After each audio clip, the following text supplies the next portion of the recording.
Whoa, before you buy Dior Sauvage in 2023, there's some very important things you need to know, so make sure you watch till the end because I'm gonna make sure I review this as if it's my first time wearing it, which it is definitely not. If you've Googled what fragrance should I buy, I guarantee Dior Sauvage has come up on your radar at some point. This is one of the most popular, most sold men's fragrances of all time. The ad campaign was done by Johnny Depp. Although it came out in 2015, it has maintained its relevancy throughout its entire existence, being hyped up by pretty much every fragrance YouTuber in the beginning of it. I ran through about 2 bottles of this fragrance in my entire existence with it. I never ended up rebuying it, as I'll get into later. I want this to be the most relevant to 2023, so I made sure to pick up some late 2022 batches. I think I have around 3 bottles worth of samples here, but I'm gonna spray this on my skin and discuss kind of the notes behind it, what it smells like. Has it been reformulated? That's another question I'm gonna get into. So here we go, here goes nothing.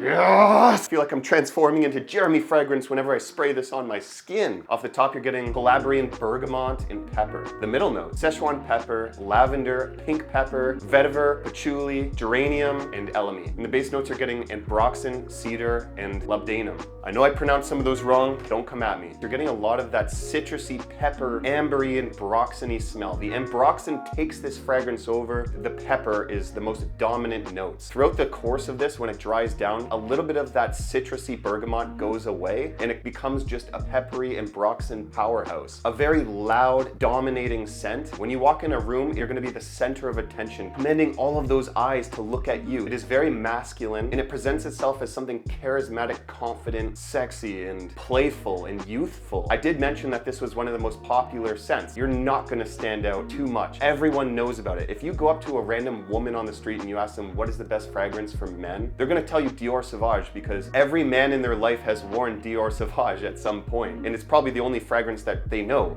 So you definitely want to know that you're not gonna smell unique. You're gonna smell it on your girlfriend because she was out with a guy last night who was wearing Dior Sauvage. I'm just kidding, please calm down. Oh, the thought of that. We're all looking to stand out from the crowd when we wear fragrances, and this won't do that. However, if I'm gonna review it, a solid 9 out of 10 if it was new, just because it does everything so well. But let's talk about it because the 2022-2023 batches have been reformulated at least 2 times at this point. And before, when I was wearing it in 2017, 2018, this stuff was an absolute powerhouse, lasting me 10 to 12 hours when I sprayed it on my skin. And I've done quite a bit of testing with this. It seems like I'm not getting more than 8 hours most out of this. A lot of that projection is kind of dying down towards the 5-hour mark and then becoming closer to the skin until it fades off around 8 hours. And since Dior Sauvage came out, there's been a lot of other blue fragrances that I don't want to say took its throne, but kind of do what Dior Sauvage did better. The one thing that you're gonna love about Dior Sauvage is its versatility. This is an all year round fragrance that you can wear for multiple different occasions. You can wear it for a date, you can wear it for clubbing, you can wear it for a dinner out with friends. I did tell you I don't own a bottle currently of this fragrance because those bottles have ran their course, but I'm probably gonna pick up another bottle just because I am a collector and I need it on my shelf. The retail for this fragrance is still around $150 Canadian for an 100 ml. I think Fragrance Buy has this listed for around like $127 Canadian. I have worn all of the Dior Sauvages. I gotta say, it's not the best Dior Sauvage because Dior Sauvage Elixir blows this out of the water. Because of that, it's also going to ruin my score for this a little bit because this is supposed to be before you buy in 2023. I'm gonna be completely honest with you. I think that it would still get around an 8 out of 10. It's no longer the powerhouse it used to be, but it is extremely versatile, extremely mass appealing. What are your thoughts of Dior Sauvage? Leave in the comments below. Make sure you check out my community tab on my channel page because over there I run fragrance battles all the time, and I ran one on Dior Sauvage line. Coming in at number 1 was the Dior Sauvage Elixir, number 2 was this one, the Eau de Toilette, and number 3 was the Eau de Parfum. There's some valuable information here because it tells you what the community thinks of which fragrances are the best. So make sure you subscribe and check out the community tab. Now I think that if you have the kind of money to spend, I think that you should for sure go the Dior Sauvage Elixir route before it gets reformulated. There's better options nowadays for more affordable prices. I actually go over one of those affordable options in this video right here, where I actually compare it to 2022's Dior Sauvage. I'll see you in the next honest review. Stay fresh.